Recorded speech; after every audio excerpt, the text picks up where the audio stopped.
Hello and welcome to my garden this glorious early March afternoon. You wouldn't believe that we've had torrential rain and hail this morning.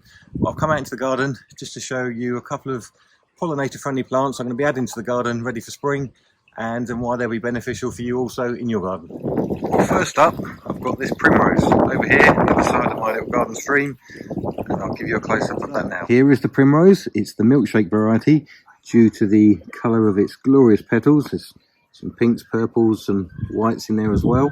I've got it south facing. These are pretty good for south facing, east facing or west facing. It's a little bit sheltered in amongst the conifers here. Down below it I've got all these garlic mustard which I planted from tiny little plugs last year, and they grew. I grew these intentionally for the benefit because they are a food plant for caterpillars. And as soon as they'd grown, the caterpillars munched away on all the leaves, pretty much devastated them, which was fine. That was what they were for.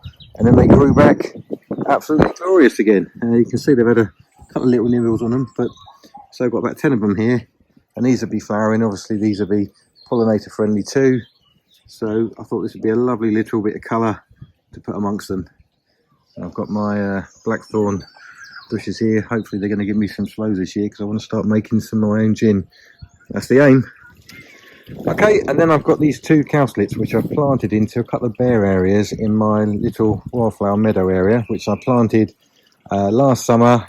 They got taller than the bird bath there, and then I did cut them down in November, so they're on a regrowth again. So I thought I'd add a bit of early spring colour by putting two fully established plants in there until the other ones catch up.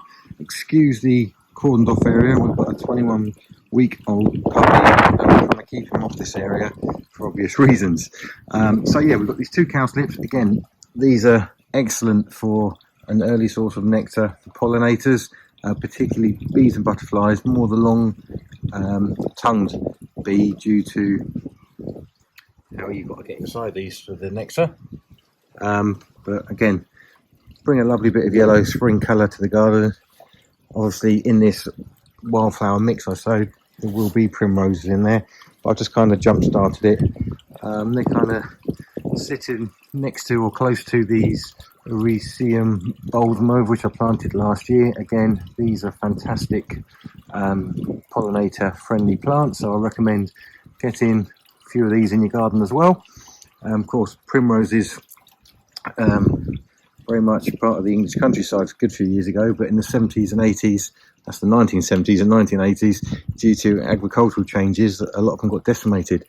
But now they've got a bit of a resurgence. They're included a lot in these wildflower mixes. You often see them on sort of side of motorway verges as well as out in the fields, in the meadows.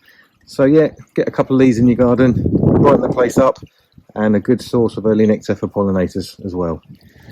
And again, where I've got these planted here, they get the early morning sun, they get the south facing sun, and then where the apple tree is, that protects them a bit from the sort of westerly late afternoon evening sun there. So they get a good mix of sun and shade there all day, so it's a good location for them.